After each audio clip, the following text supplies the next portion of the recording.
Boom. Happy Monday, YouTube family. We're back with another awesome subscriber first wholesale deal interview. 40 G's on his first wholesale deal. I'm going to have him share with you guys his stories. But before we get into that, for those of you guys who haven't followed me on IG, you can also find our special guests on Instagram when you follow me as well. Follow me on Khang.wtm, KHANGWTM.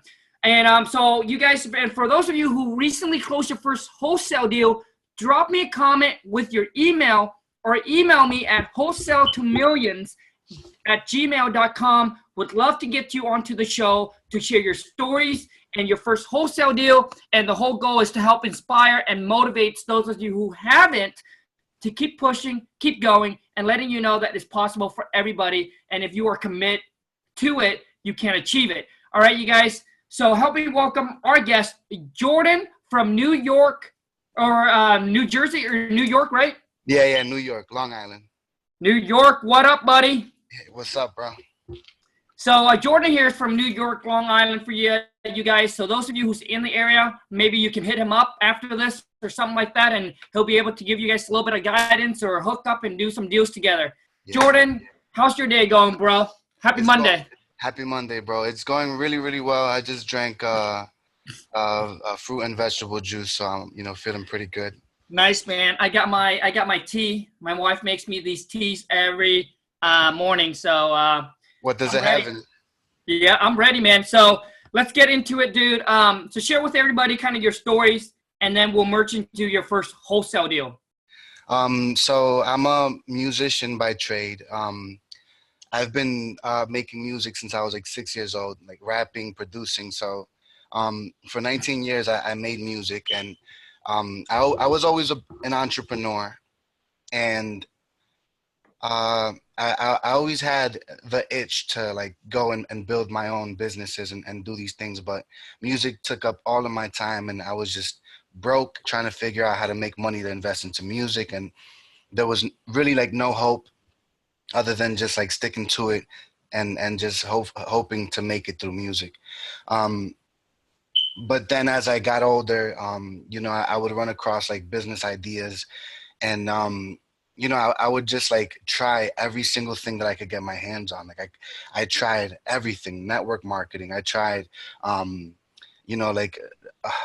just everything, trading, everything I could think of. I failed at least 10 different ideas, and I just like kept failing forward. But the most important thing was that my mindset was growing and was getting better. The more I failed, the more I learned. I didn't notice like how much my brain was soaking all of this stuff in and organizing it, and it just became like my strongest asset after a while. Just the mindset that I grew out of just trying and failing and learning along the way. Gotcha, man. So Jordan, I mean, so before you got into wholesaling, are you doing something specific? Are you working at a job, or are you having a little small business, or kind of where you're at? I guess before you did the first wholesale deal. So I was working, I was working at home actually, taking care of my mom. Because of that, I had a lot of time freedom because it's a really easy job. So I split the days with my aunt. My aunt works like 4 days. I worked the other 3 days, and it was a great job. It was for a job. Like for such an easy job, it paid well, and it gave me a lot of time freedom, which allowed me to be able to learn wholesaling and market and do whatever I had to do. Gotcha, man. So, Jordan, how did you discover wholesale? So I don't know if you know about Alex Sainz. He's from Arizona. He's a wholesaler out there. He's incredible. So I came across him on Facebook 2 years ago, and wholesaling was actually like his side business. And at the time he was doing something else. And I partnered with him on the other thing that he was doing. and we made a little bit of money. It wasn't nothing crazy, but it was good money for the time. And then he, little by little was just taking off with the wholesaling. And 2 years ago, I knew I wanted to wholesale. But the thing about wholesaling is that if you don't have somebody to guide you, you don't know where to start. You don't know. Like, it's very simple, but unless you have somebody to tell you, hey, you have to do this, this, and that, it's very confusing in the beginning, right? So 2 years ago, I knew I wanted to wholesale, but I just didn't have anybody to teach me step by step. So it took me a little while to figure it out on my own. I see. Okay. So Jordan, so technically you started 2 years ago. I never actually went out and tried it. I got the idea 2 years ago. Yeah.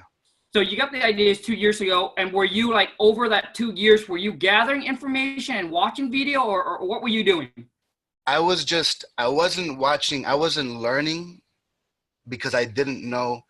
I didn't want it bad enough, pretty much. Okay. I was still focused on music, and I was still focused on trading, and I had no idea how powerful it was, So if I knew if I knew back then what I know now, I would have dropped everything and focused on wholesaling. Gotcha, man. Yeah, gotcha. yeah. So, so 2 years ago, you found the ideas through Alex, your buddy. Okay. Yeah, yeah. So And at now the time, he's killing it, man. He's like, over time, he was just making more and more. Now he's doing like 150 a month, like 150,000 a month. He's 21 years old, dang, So bro. once I saw that, and I'm 25, so once I saw that, I'm like, and I know him. I've spoken to him. I know him as a person, so I know he's not lying. So that's what it was. But it was just incredible.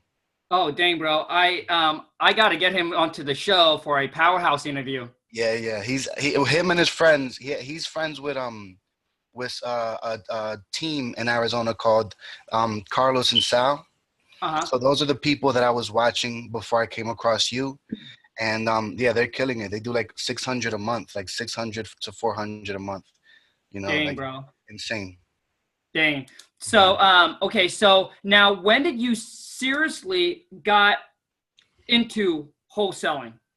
So seriously, like 3 to 4 months ago.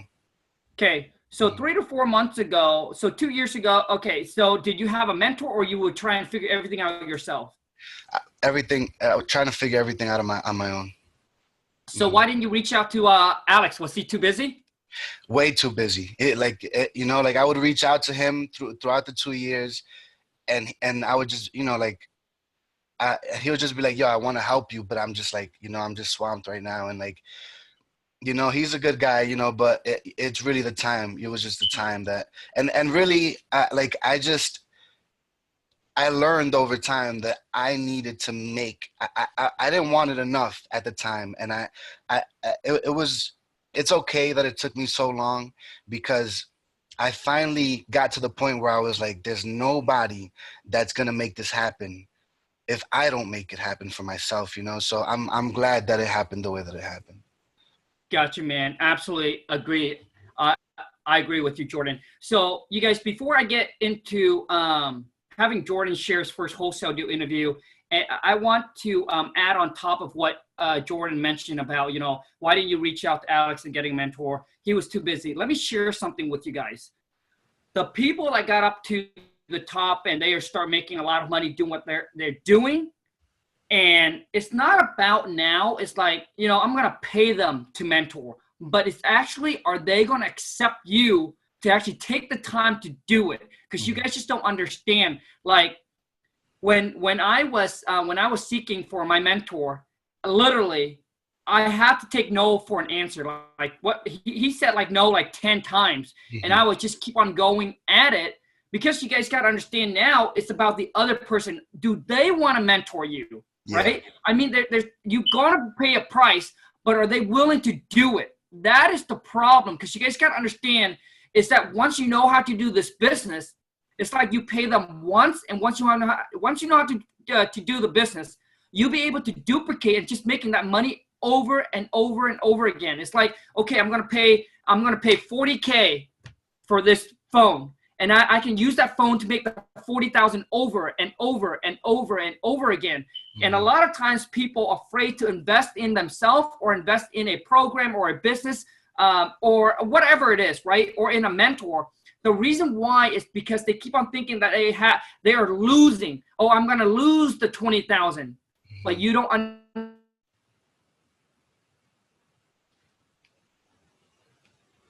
Hey, it froze. Can you hear me?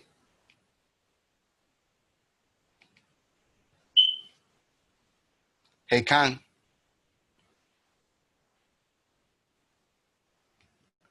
Yeah, I'm on the right internet. I don't want to exit out of it. I don't know if you can still hear me.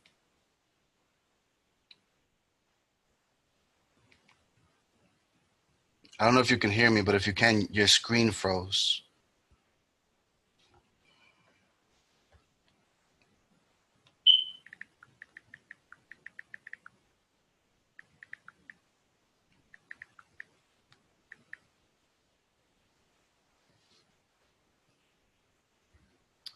Hey. Hey, Jordan, you there? Yeah. Awesome, man. Hey, sorry about that. For some reason, it got cut out. I think it's on my end. Okay. But we're still recorded. So you guys, let me finish this up really quick. You know, you got to know who you are. I was pretty much going to seminars, taking massive actions, but I was kind of information overload. I just didn't know like what I am exactly doing. Like I was busy, but I didn't know what exactly I was doing to actually get the results. Mm-hmm. All right. So what I'm sharing with you guys is, know who you are. So I knew that I have to get a mentor that's going to take me by my hand, show me step by step exactly what I needed to do.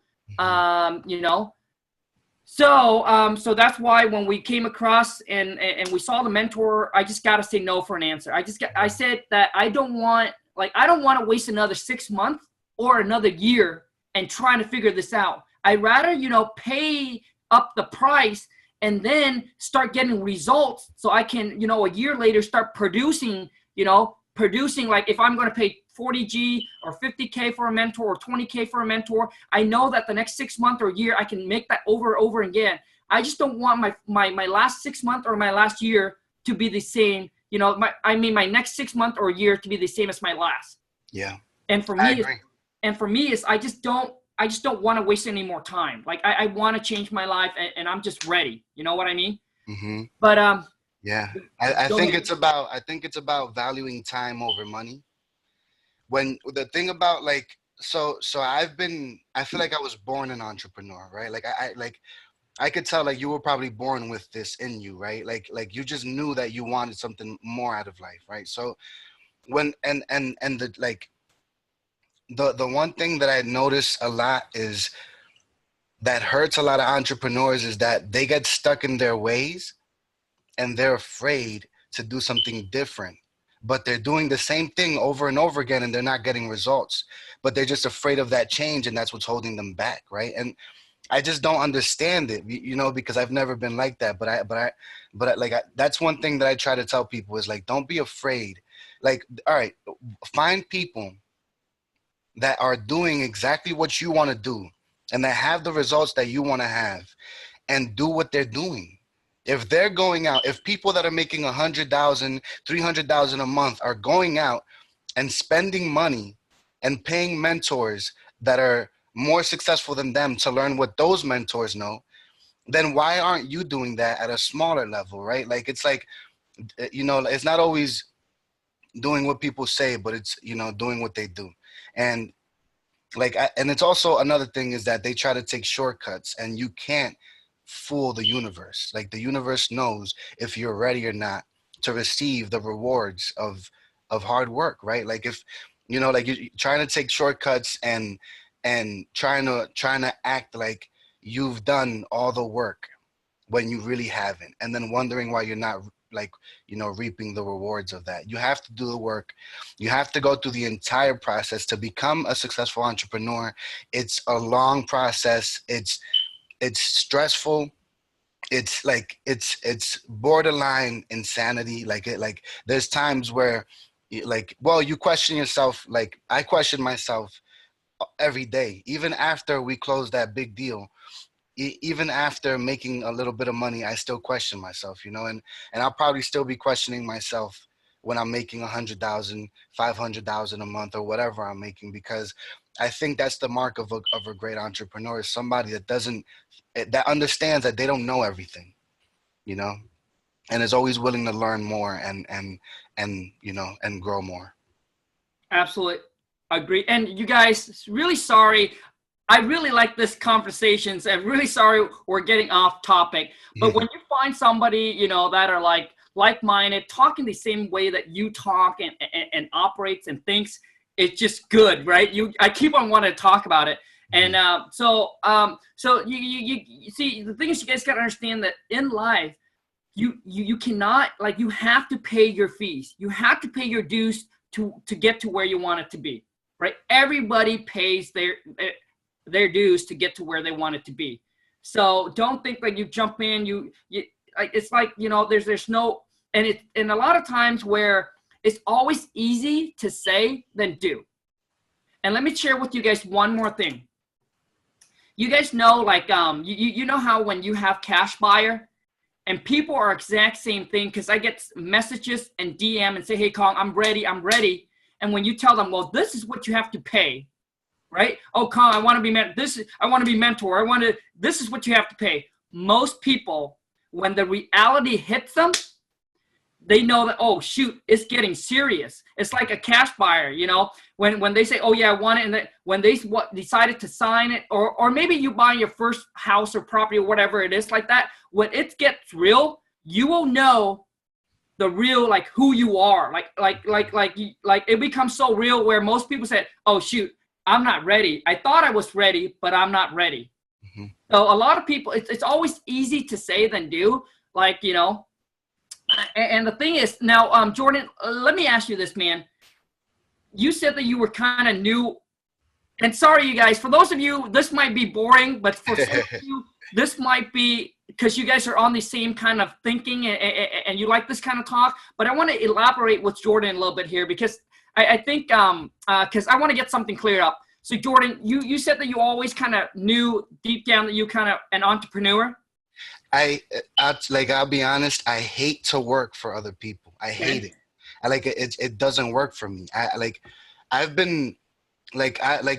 sell whatever I have to sell to make it. When I was younger, I would always figure out ways to make a living. It's just always been something that I've always done. I'm a natural salesperson. I love to sell.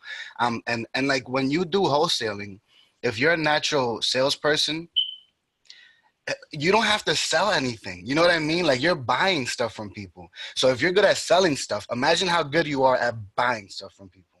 You know what I mean? Yep. Buying houses from. So when I really fell in love with it, because I was like, damn, this is the easiest thing that I've ever come across. But it's the simplest, but it's not the easiest, but it's just so worth it. And it's so rewarding, and it's so fun. I fell in love with it. Mm-hmm. Gotcha. And the thing is, I want to go into this entrepreneur thing, because for those of you who are like Jordan, great. For those of you who's like me, I'm about to share something with you guys. So, Jordan, you said that as you were young, how old were you starting to do your first little business? Like you said that you always kind of knew inside of you hated working for somebody, kind of have that entrepreneur. You know how Gary Vee or some other people, at the young age, they are selling pace per car and making extra money. Mm-hmm. So how old were you kind of in the entrepreneur? So, money was always, so I grew up really, I'm Dominican, right? I'm Latino, right? So I'm from Dominican Republic. I was born and raised in New York. Thank God, because, life is a lot easier when you're born and raised in America. And I'm first generation, right? My family came here from their country. So we were super poor, but we had a big family. So we kind of kept each other afloat. And growing up, I never had any, I didn't have nothing. All I had was a bed and a house. And at the time, I was grateful for it, but I always knew like my family, they don't understand the entrepreneurial mindset. They only understand work, work, work, work, work, work, work. That's all they know. And my mom used to work like 3 jobs at one point, you know, and I remember I would never see her. I would never see her. I would just there's one memory in my brain that will never leave. I remember that waking up like at 10 o'clock in the night and my mom bringing me a pair of sneakers that she bought for me as a gift. But I haven't seen her in like a week because she's been working so much. And at the same time, we're still poor, you know, so she's working all these jobs, but we're still poor. So it's stuck in my mind that, and I started like, I started working young. Like I remember my mom got in trouble, and this is bad, but my mom got in trouble for taking me to work instead of going to school. I remember my mom worked at a supermarket, and I went to pack bags at the supermarket when I was like 5 years old. And I went the next day to school with like $30, and the teachers were like, where'd you get that from? And I didn't know, and I told them I made it working yesterday, and I was supposed to be at school. So they like, you know, she got in trouble for that. But it's like, since a young person, like it was just always fascinating to me. So, so Jordan, when did you start your little like, I guess, business? So I never. Well, I mean, I didn't really have like a any full businesses. Music was always like, you know, I would sell beats. I would, you know what I mean? I would produce for other people. I had a studio in my house, so I would always record other people. Um, but I never had any like long lasting, like successful business. I would just make money here and there you know what I mean? I would just always figure out a way to make a little bit of money here, a little bit of money there, but it was never anything concrete, you know, because looking back, I know it's because the mindset that I had as a child, it was given to me by my parents and my family, and it was the wrong mindset to have. You know, I never really saved any money. I didn't understand how important it was to save money. I just, you know, whatever I made, I would spend it on anything, you know. Gotcha. But yeah, but really, like I pretty much just like for me, music was my entire life.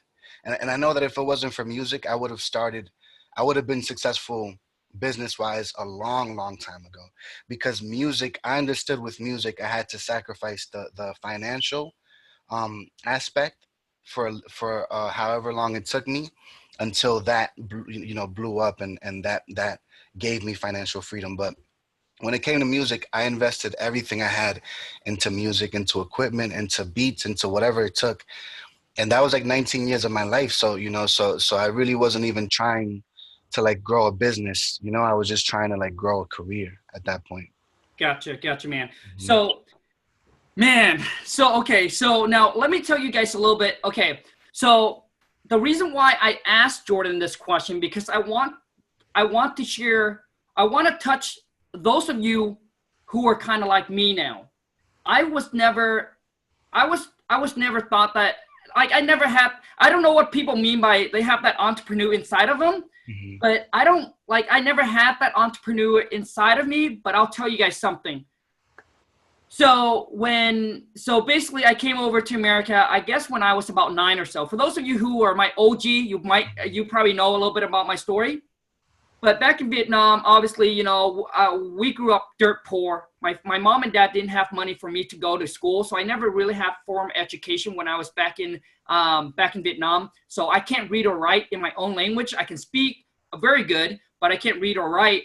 So when we came over here, I remember I never had a summer in my life. Never had a summer. Like I hated school, but after school was over, when I was like already 9, 10, I was going picking berries.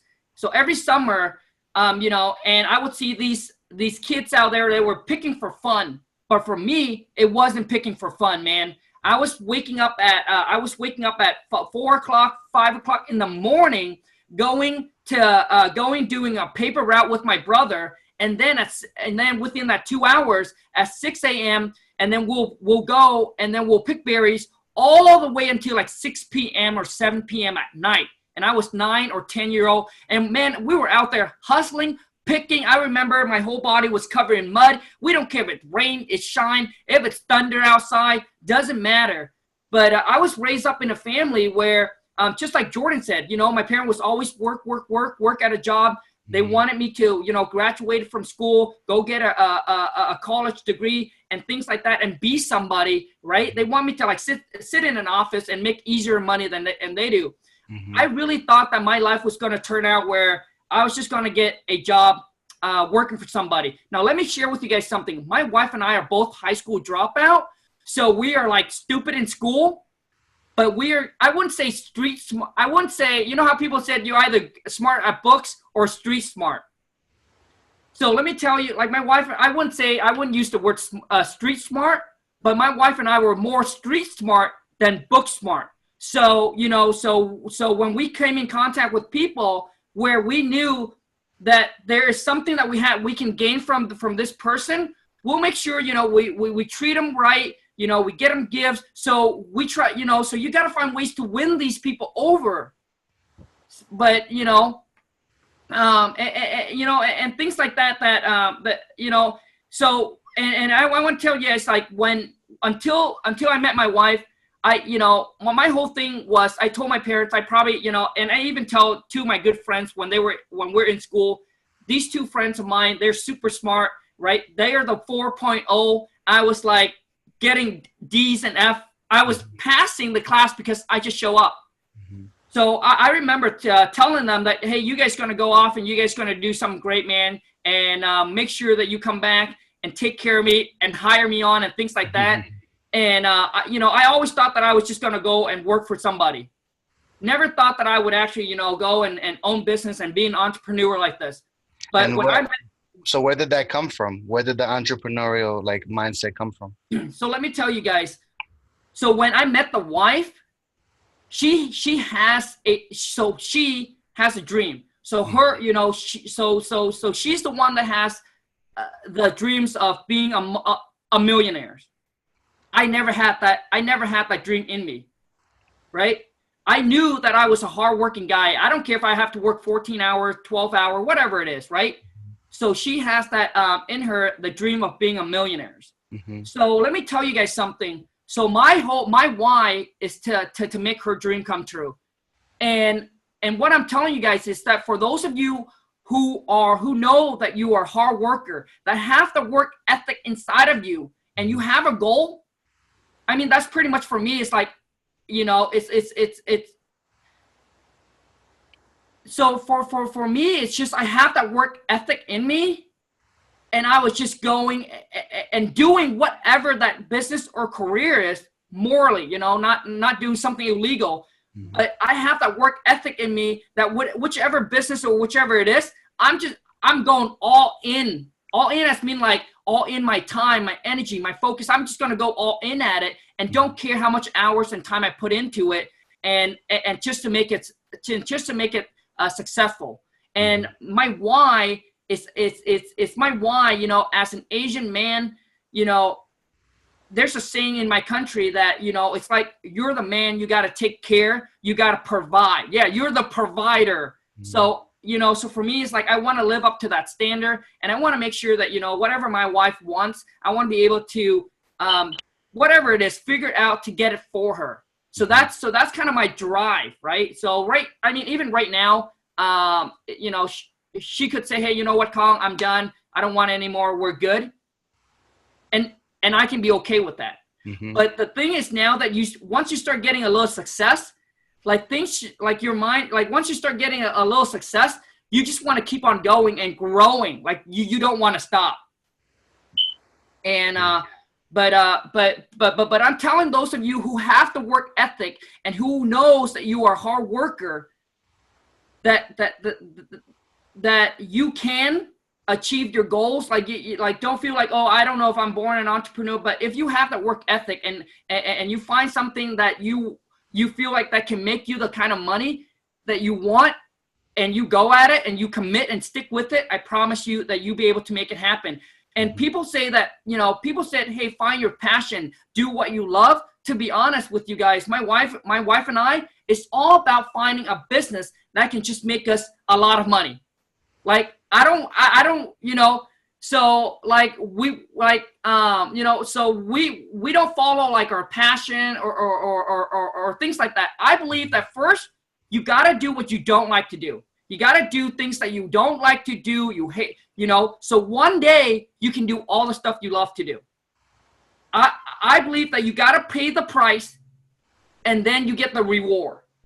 So first you got to do everything you hate, man, everything you don't like. So one day you can use the money and leverage and hire people to do the things you don't like to do, so you can go on and do what you like to do. I mean, I don't like, when we first started wholesaling, I don't like sitting there from 9 p.m. until 12 p.m., 12 a.m., 1 a.m., 2 a.m. in the morning for 7 days in a row. And you guys, I'm not talking about months. I'm talking about years.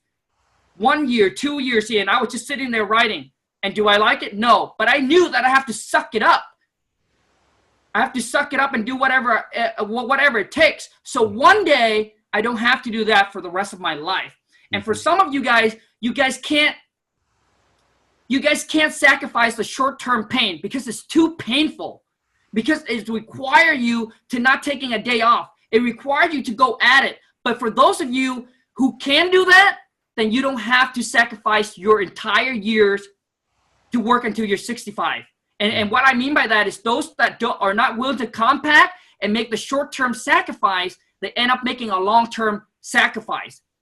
Because what they are is they doing what's easy and not doing what is hard. And when my wife and I was living in that little shack, you guys, when I was living in that little shack, we limit our budget to like $50 a month for like 2 or 3 years, living in that little shack.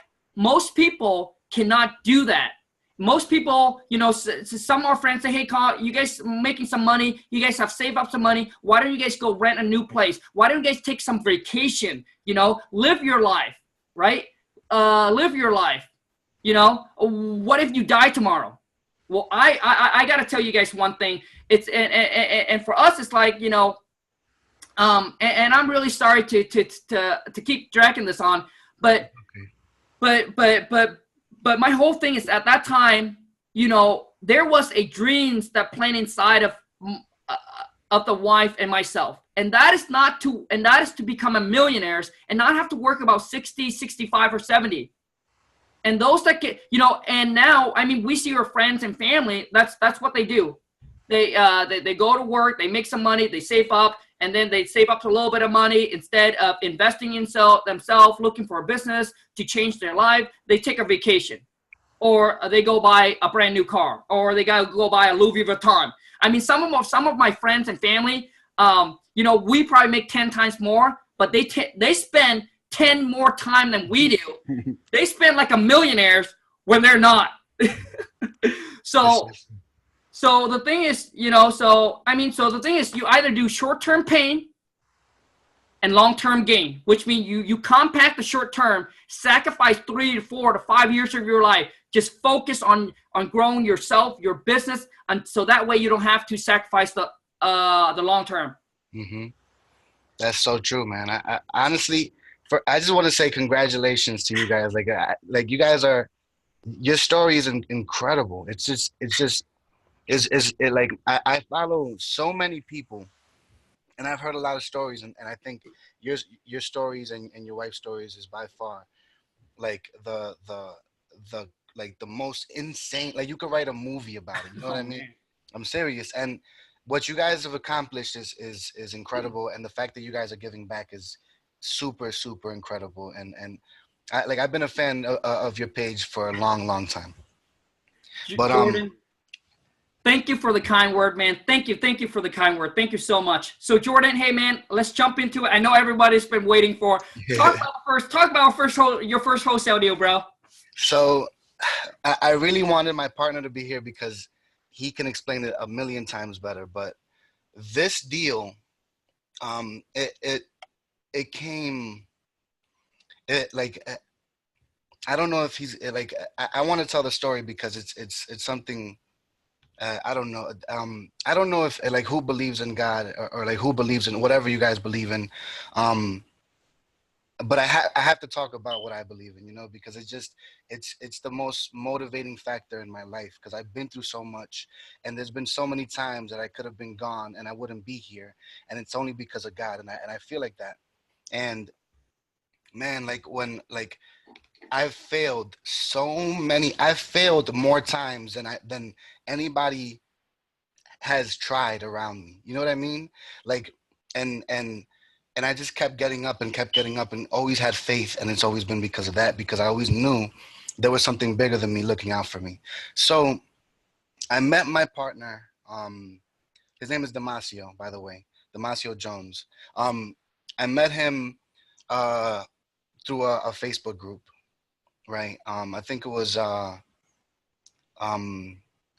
I forgot, but it wasn't wholesaling full time. It was another one, but it was a wholesaling Facebook group, and he started a year ago with his best friend, right? And unfortunately, his friend ended up passing, right? And after that happened, he pulled away from it, and he lost focus, and he didn't even end up getting his first deal.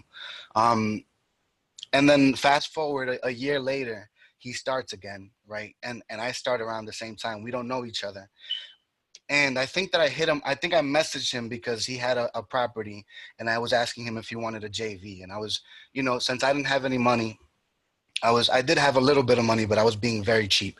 I wanted to save as much money as possible. I didn't want to spend any money marketing yet. I only had about $7,000, $8,000, right? So I didn't want to spend anything marketing yet. I was still working my job. I hit him up, and I was like, "Hey, I was hitting up a bunch of people. Hey, you want a JV? I can help you find buyers, whatever the case was." I was just trying to make a little bit of money so I can have some money for marketing. So, um, I spoke to a bunch of people, but he was the only one that I kept in contact with. And that property that we tried to JV didn't work out. Right, we had to go through a couple of properties that didn't work out because of whether it was too, we the repair prices that we estimated were too low, or the asking price was too high, or whatever it was. So the first one ended up falling through. The second one we got together was these were both in Baltimore. The second one, the mortgage was too high, and there was no way to negotiate it down anymore. I know that if that mortgage was lower, that woman would have sold it to us for a lower price, and we would have been able to make like 10,000.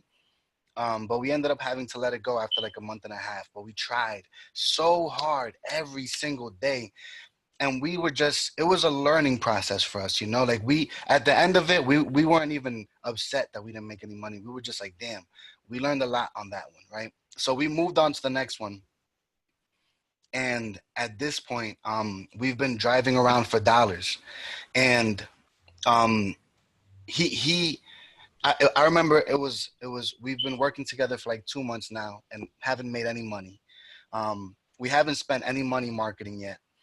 And I remember he was driving around his neighborhood just looking for houses, and he was sending me addresses through Facebook. And he was like, save, because we were putting together a list, right, of like abandoned houses, right? So he sent me this address, and he was like, hey, this is my friend. I used to live in this neighborhood. It's a really good neighborhood in Baltimore. And my friend used to live at this house. I bet they still own this house, and it was completely like torn down. Like nobody lived in it. The roof had a big hole in it. It was so bad that there was grass growing inside of the house on the floor. Like it was terrible. And we got so happy. We were like, oh, this is a good one. So um we he sent me the person's name, and he was like, hey, look this person up. So I was trying to skip trace him. I couldn't find nothing. I looked him up on Facebook. I couldn't find nothing. And I was like, hey man, I can't find nothing. Mind you, this day was my birthday, right? It was August 14, 2018. So he didn't even know it was my birthday, and I was just like, at home celebrating with my girlfriend and working a little bit at the same time. And so um then as he's leaving that house, his friend pulls up to pick up the mail, The house is like nobody can live in it. His friend pulls up at the same exact time as he was leaving the driveway. So he sees his friend, and his friend says, "Hey, um, he tells his friend, hey, we want to buy this house from you."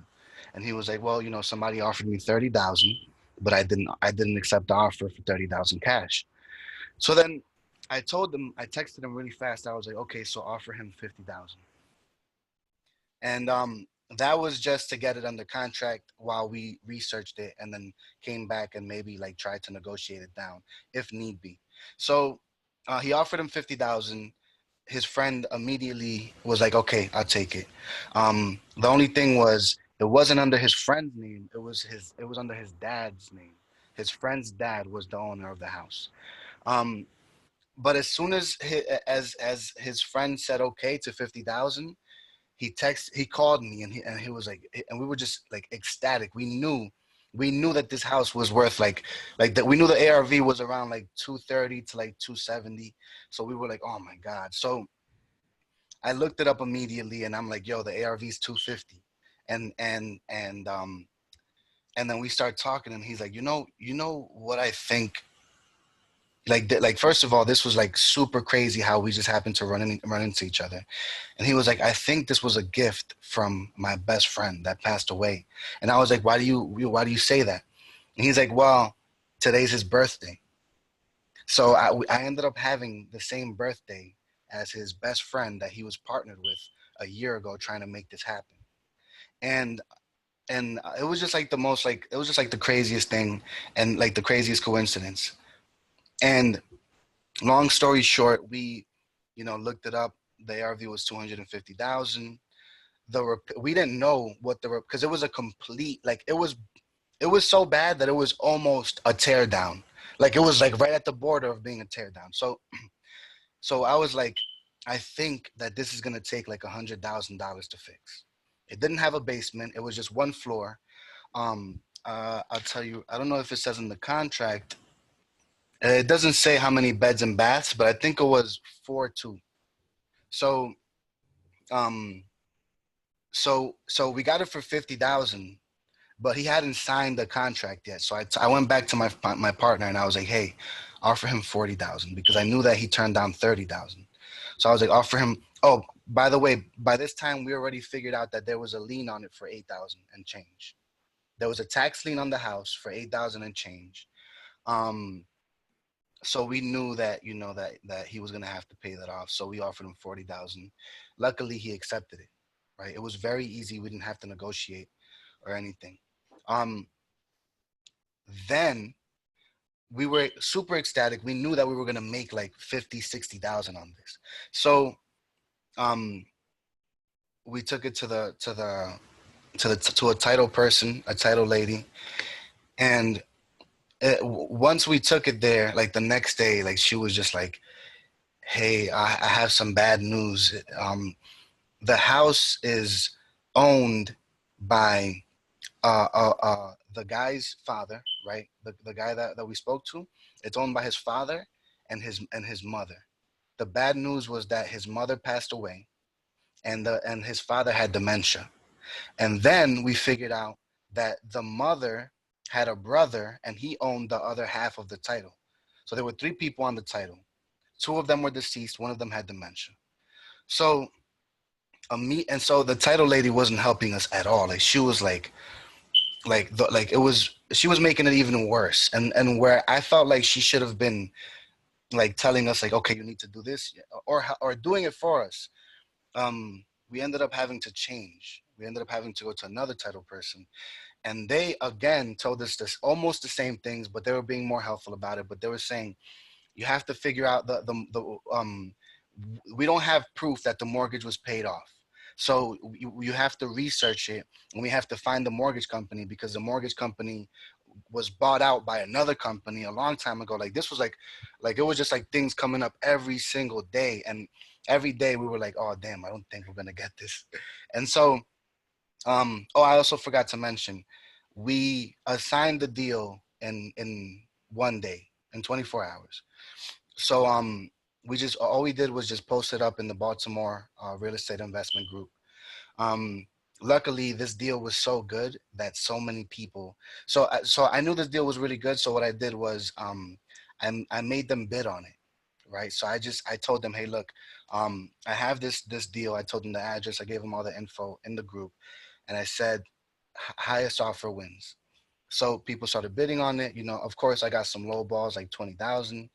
Um, but then I got some people that were like 75, 80, 90, 100, you know what I mean? It was going like, and then so we ended up um, speaking to this. I think this guy was an agent, and I think he was representing a buyer, right? It was a real estate agent that had his own realty, and he was representing a buyer. And it's funny because this was the buyer that he was representing was the first person that came to look at the house. And I don't know. He said that he could fix it with like $50,000. I don't know why he told us that, but once he said that, I was like, I highly doubt it. But all right, if that's what he thinks. So I think that it was because he had a team of contractors already working for his company, big company. Um, and he was like a really nice guy too, very very serious, very straight to the point. So I spoke to his agent, and the agent was like, "Hey, I'm sorry, we're not going to be able to we're not going to take it." And I was like, "Damn, well, So I exited out. I exed out the conversation on Facebook, and I was just gonna move on and like go find somebody else. But then in my head, something told me, just go back and double check, just like figure out why they're not gonna take it. I don't know why, but I went back and I was like, hey, so, why is it that you guys aren't gonna take it? And he was like, well, we can't pay the asking price. And I was like, well, what can you pay? I didn't know what he thought the asking price was, because you tell people different prices depending on like if they're hot or cold, right? So I don't know why he thought that I wanted 100,000. So when I asked him, what can you pay? He said 90,000. I was asking 80,000. So I was like, holy shit. So I was like, okay, I'm sorry for cursing, by the way. So can I can't, okay, so I won't curse. So when he said 90,000, I took a little bit to respond. I didn't respond right away so that he didn't know that I was, like soup, like, I don't want him to think I was desperate. And then what I said was, you know what, for you, we could do the 90,000. And then he was like, I'm sorry. We have to be all in for 90,000. So what we could do is 82.5. That was still incredible because we had it at 40,000. We were making 42.5, and this was our first deal ever. So I was like, and we didn't spend a dime to find this deal. So I was like, okay, so I was like, you know what? That's okay. We could do that. And we asked, because of you, I knew to ask for the EMD. So we asked for 5,000 as a deposit. It took them a couple of days, but they got it in. And it was super smooth. Like, it was, when it came to the buyer and assigning it, it was the easiest thing in the world. Like, so many people wanted it. The hard part was with the title. Like, there was a million things coming up every single day, and we were just, every day was a new reason to be scared that this wasn't going to go through. And my partner was actually, the reason I wanted him to be here is because he was the one that, because since he's in Baltimore, and we're like we bring different value to the team, right? So like, I'm the salesperson, I'm the numbers person, I'm the business person, I'm the marketing person. He's the paperwork, the contracts, you know what I mean, the dispositions. Like, he's really good at making contracts. He's really good at doing paperwork and researching and doing all the computer work and like the like the HR work, because that's what he's been doing for 15 years. So, man, like, he resolved those title issues on his own. Like, the title company didn't resolve them, he did it. We had to go and get in contact with the the son and daughter of the man that passed away that owned half of the house. And when we spoke to them, they said that they didn't know that somebody in their family told them that they weren't entitled to any of the house, to anything from the house. So the daughter cried when we called her. When we called her and told her that she was entitled to half of the house, she cried, and she had no idea that she was entitled to anything because somebody told her that she wasn't. So then me and my partner were scared. We were like, damn, I don't know if there's going to be like a family war over the house, and they're going to try to negotiate the price up. And it was so many things. And then I was like, hey, we have to double close this, because they once they figure out how much we're making, it's over. It's over, because they got to pay the 8,000 lien, and then they got to split it between like 3-4 people. So I was like, and this was before we even knew that we were going to close it. So so the bad news was, in Baltimore, it's very hard to double close. At least with the title companies that we were working with, they just weren't gonna do it. So so we had to just like do the regular closing. Um, but luckily, the daughter of the man that was deceased, she was very nice, very collected, and she was okay with the 40,000 for the house. They were gonna lose it to a tax sale either way. Like the house was gonna be auctioned at any point. They could have like put it out. Like they could have put up an auction date and auctioned it off. So we were just trying to do everything as fast as possible. So in total, it took us a month and a half to close. And the only reason we closed, when I tell you that, like we got, so the man was in like the early stages of dementia. But the title company, they were like, there's no way that we can close this without uh, a notice from the doctor stating that he is able to sign. So something he had a doctor that he's had for like his whole life, and something told me that that doctor wasn't going to say yes, that he was okay. So but we spoke to him. We knew that he was conscious. We knew that like everybody knew that he wanted to sell the house, that. So something happened that was like really weird. When they went to go make the doctor's appointment, his old doctor had retired by that time. So they had to get him a new doctor, and it was the first time meeting this new doctor, and it was a woman. And she looked at him and she tested him, and she sent the letter back, and she said that he was good to sign. And I was like, oh my God, if he wasn't able to, if that didn't happen, oh my goodness, like this it wouldn't have been worth it. So man, like there was so many. I'm trying to see if I'm remembering everything that happened, because it was a lot of things. But yeah, I think that's pretty much it. Oh, and then it was just like a mess. So then at the end, the title company said that since we're making more than the people that are selling the house, which I didn't know that this was a thing. She said that she doesn't want to do it through her escrow. So she told us to make a contract with the buyer so that the buyer can pay us directly with a cashier's check. And I was panicking. I was like, "Oh my God, this is not going to work. Like they're just going to take the money and they're just going to buy the house and leave. They're not going to give us the 40,000." And then the buyer was smart, and he took advantage of that happening, and he told us that there was something wrong with the house and that he has to drop it from 42.5 to 40,000. So he saved himself an extra 2.5. And at this point, we were just so scared of the deal not happening. We were just like, I don't like just it doesn't matter. So luckily the buyer was a really good person. We signed the addendum, and and everybody signed the addendum for the 40,000 to be paid to us. But they did something really wrong where they only wrote the check to my partner. And so my partner had to check it into his bank account and then send me my half. And luckily I can trust my partner, but imagine, you know what I mean? Imagine if that would have went wrong, like, so luckily my partner is such a great person and such an honest person that he sent me my half. But man, like they could have really screwed me over. So it was just a bunch of things that could have went wrong, but thank God. Nice, man. Jordan, I want to say congrats, bro. Through all of that, you got it done. You guys smash the thumbs up. Show Also, our guests some love. This is the I want to show the contract so that everybody knows that I was a part of the deal. Um, because the check only has my partner's name on it. Yeah, but this is it.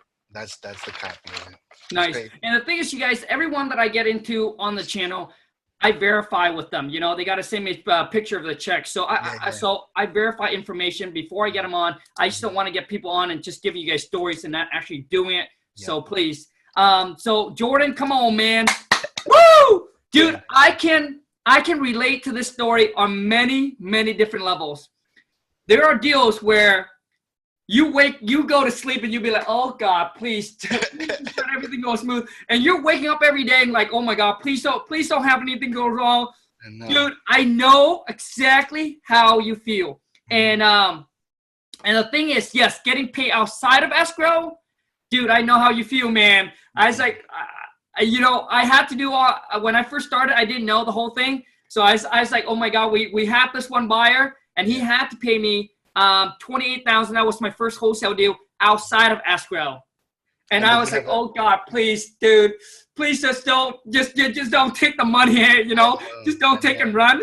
I know, man. Like I didn't know what I was gonna do if anything went wrong, because we had the paperwork, but I didn't know if I was, you know what I mean? Like it was just a lot. It was a lot. I know exactly what you're saying, dude, and I also know exactly what you're saying when you're like, you know what, you just don't know why something happened, but it happens, and then all of a sudden it makes everything work. Bro, dude, I know, man. So, dude, like, yeah, for those of you want to believe in the universe, God, whatever it is that is God to you or whatever it is. But yes, I believe in God. And to be honest with you, my wife and I wouldn't be here doing what we're doing if it weren't for God, the higher power to kind of oversee us and then trying to, get a lot of times where we plan stuff where it doesn't go as planned, but then it turns out to be a lot better than what we planned it, because we keep our eyes on our price, right? We keep our eyes on our goal, but we keep on thinking, take this path, right? This is the path, and all of a sudden that path didn't work out. We're like, oh my gosh, why didn't it work out? But the thing is, you can't connect the dots by looking. You can only connect the dot by looking backward. So when you get to where you are, you look back and you be like, oh gosh, I knew why that had to happen. It happens to get me to a place where I want it to be, or even better. Yeah. But at the time, it's really hard to, it's really hard to, it's really hard to take that reality, because you don't know what's going to happen next, right? So you thinking, oh yeah, this is your plan, but God has a better plan for you, man. Absolutely. That's what I feel. I feel like so I'm a strong believer in I just started reading Think and Grow Rich a few months ago. I've always been a big believer in positivity and the law of attraction and like speaking your future into existence and your dreams into existence. And this last year I've felt the most guided by God that I've ever felt in my entire life. And it's been things that I didn't want to happen, like losing friends that I really cared about. But for some reason, it's just like, it's like, you know what I mean? Like that, like even trying to go back and repair that friendship, and it doesn't get repaired because I feel like it's just God telling me like, hey, you have a purpose, you have a path, you have a journey, and you're doing great. Just stick to it, I hear you, man. I hear you, man. So the thing is, for those of you who are going through some struggle, who are going through some heartache, who are going through some pain, who are like, why didn't my plan work out the way I want it to be? Let me tell you one thing. Jordan and I we're not trying to get religious here, but believe that everything happened for you. Just remember that everything happens for you, not against you. So when you take that step forward, you got to believe that so you can take that leap of faith, so you can take the next step, knowing that you don't know what the outcome will be, but just believe that it's going to happen. The outcome will happen to get to where you want it to be. Otherwise, otherwise without the faith, you're gonna be stuck in fear.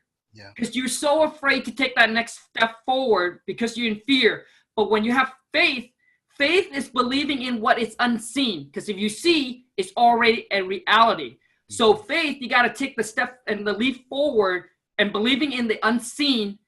And it's scary, but just know that it's going to happen for you, man, because there's a lot of times where I felt like, oh my gosh, like I literally, when I was going through a rehab project, I really literally thought that I was going to lose everything. Everything that my wife and I work hard for, we were getting into such a financial stress, but I don't know how we did it, but we just keep pushing, just each and every single day, take that next step forward, take the next step forward, and things just turn out to be fine. So that's what I'm telling you. Those of you who's going through the heartache and the struggles, whatever it is, thing hasn't been working out for you, just keep going.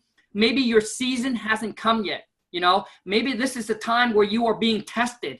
You got to understand, you are going to be tested. You are going to be challenged when you try to get to success. When you try to get your life to the next level, you will, man. You're going to be tested and you're going to be challenged. And the challenge and the test is to pretty much, so you know who you are. Am I gonna, like I have so many people said, hey, Khang, I want this, I want this, I want this. But guess what happened, man? When you are being challenged and being tested, they back off. They go back to doing their regular things. Yeah. Dude, it's not going to be hard, man. I mean, it's not going to be easy, dude. It's going to be hard, man. And that's why there's not a lot of people that succeed, because it's going to be hard. Because whatever you say you want, you're going to be challenged. You're going to be tested. And that's when you know who you really are. Most just say and don't do. Because when they, like I have so many people say, hey, Khang, I'm willing to work hard, man. I'm willing to work hard. I'm willing to pay the price. I'm willing to sacrifice. 2 months later, oh, Khang, I'm going to go on a vacation, man. Dude, what the heck, man? That's so true, man. I'm not going to lie. My first thought wasn't, I'm going to go on a vacation. My first thought after, this is, first of all, biggest check I've ever gotten in my entire life. I have on my board, I wrote $1 million check, right? And I wrote it out perfectly. Like it's one of my own checks. I put it on my board and I put it there to remind myself what I'm striving for. And it's like, the thing is, I wanted to be successful my entire life, but I never deserved it until now, because I never put the work in to change my brain, to change my mind, the way that I think, the way that I look at everything, and to change, like this is the biggest thing. You have to prepare your mind for the life that you want to live. Until you prepare your mind, what does that look like? Well, it looks like thinking positively, right? It looks like telling yourself every day, you know, like, all right, what do I want to achieve? Well, I want to get to the point where I'm making $100,000 a month profit and from wholesaling, from real estate. You know what I mean? Like making your goals as clear as possible, but also not forgetting about the small wins, because those small wins add up to those really big wins over time. You know what I mean? Like you look back and you know, like the journey of 1,000 steps, the journey of 1,000 miles, it starts with the first step, right? So it's just the way that it is, man. And also, what attracted me to wholesaling, and I think the most beautiful part about it, is that you can do it from anywhere. Like I never once saw that house in Baltimore. Not once. I didn't even have to leave my house to make that check. And that's the most beautiful part about it. It's just like incredible. Like one day I'm going to be able to do this from Hawaii or from Paris or from China or from, you know what I mean? Like it literally, like one day I'm going to be able to travel the world while my business is running itself and I'm just managing it. You know, and my dream is to go on and build more and more businesses. And because it's my favorite thing to do. I love to put businesses together. It's a competition for me, you know, like I love putting things together and putting it out into the world and watching it grow and succeed. It's just an incredible thing. Absolutely agree, Jordan. And I want to say congrats on all your success so far, brother. You're doing absolutely amazing, man. Keep on crushing it. And before I end this, I want to share something with you guys. Nowadays, when people ask for my times, I always charge. And let me tell you guys why. when I first started, and then I start getting some results, right? We're starting to do about 30K a month, 50K a month, 100K a month. People in my area said, hey, Khang, can we meet for coffee? Sure. Khang, dude, I'm in a position right now, man. And they text me the stories and things like that. I felt them. I go and talk with them. They say, Khang, I'm willing to grind. I'm willing to work hard, man. And so after talking to so many people, I realized that, you know what?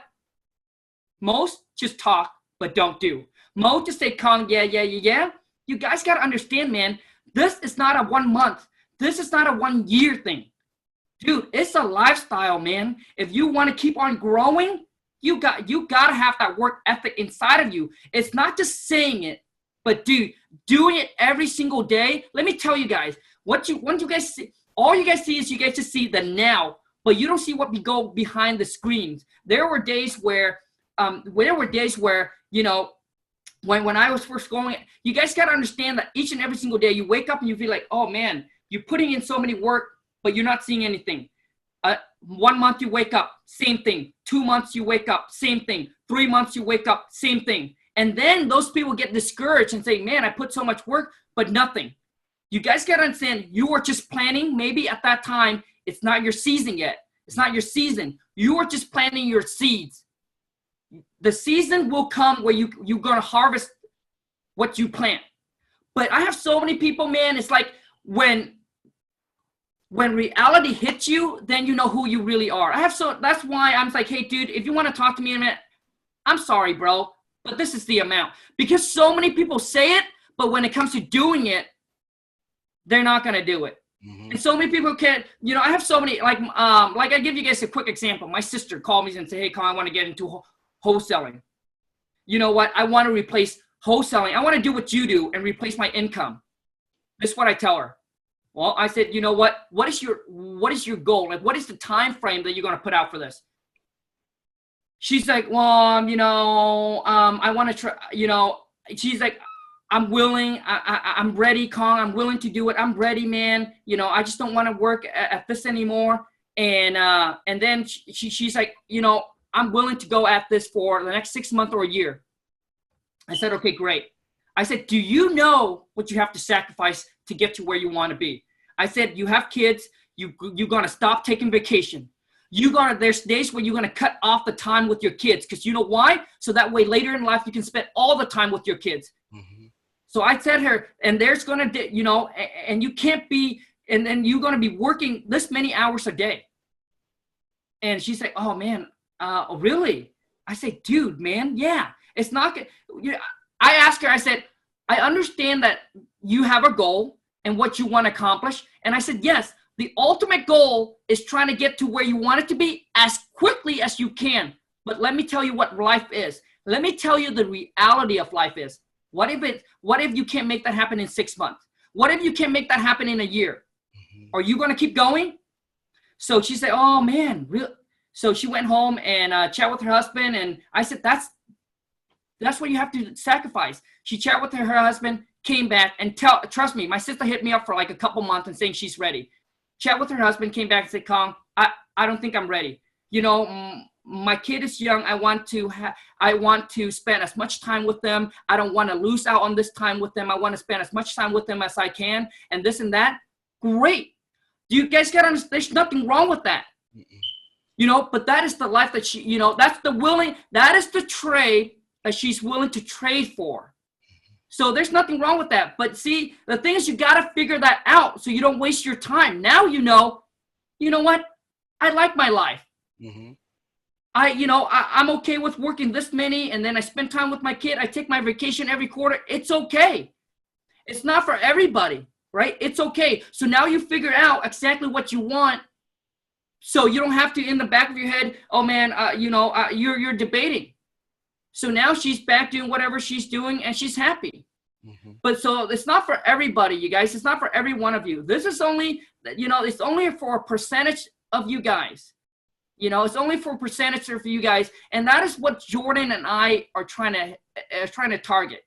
Is we trying to deliver this information to the small percentage of you guys that know that you want much more in life, that know that you're going to pay the price, that know that this is taking time, that this, you know that this is not an overnight thing, but you're willing to trade knowing that whatever you're going to get is much more value than what you're going to sacrifice it for.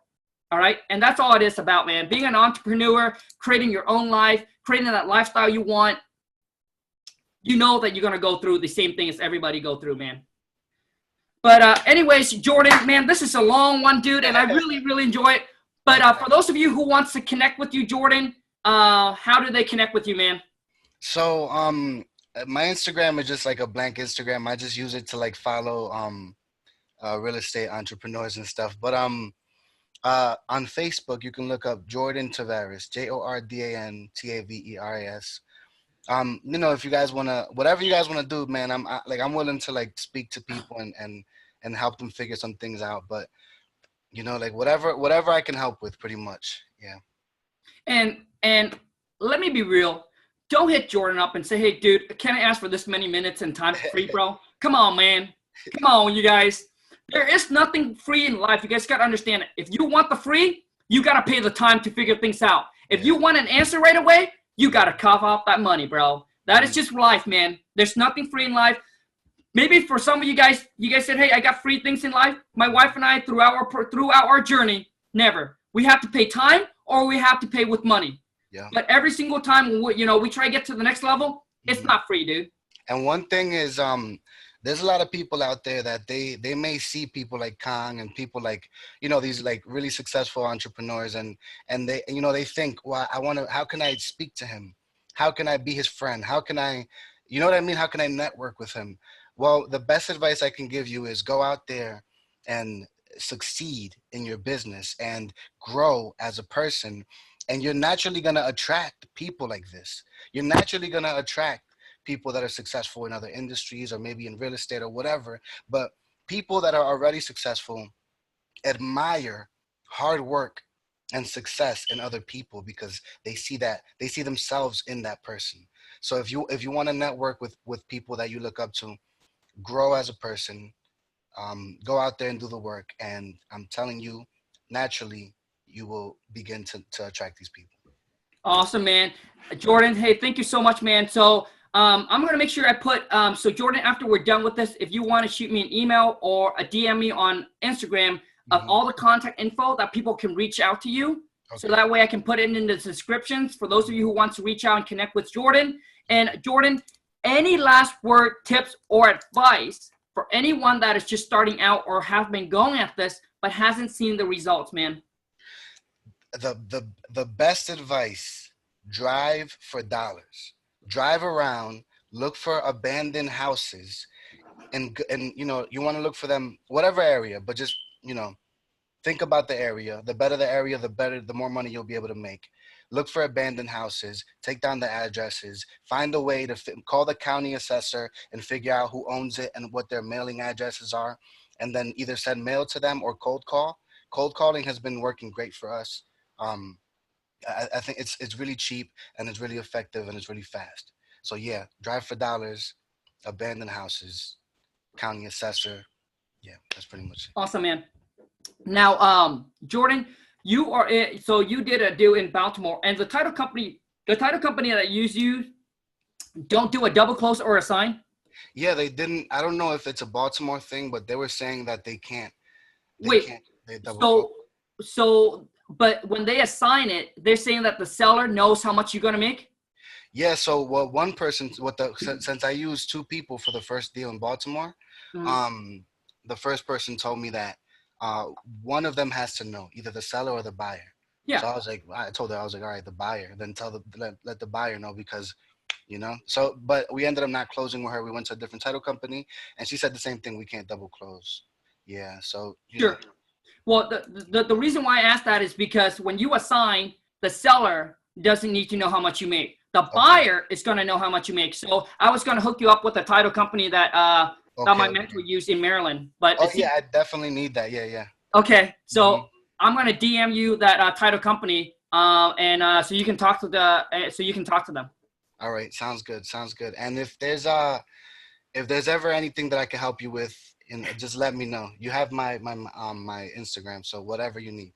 Cool, man. Thank you so much, you guys. I've never ever imagined starting out 6 years ago. I'll be in a position where I can connect with you guys all around the world. I'm just super pumped, super excited. I grew up, throughout my years. I have two good friends, and never had really kind of this broad of a friend. So I'm just super pumped, super excited for all the, the followings and things like that. I brag about it all the time. I just want to let you guys know that. So thank you so much, Jordan, for taking your precious time in to jump on and do an interview with me.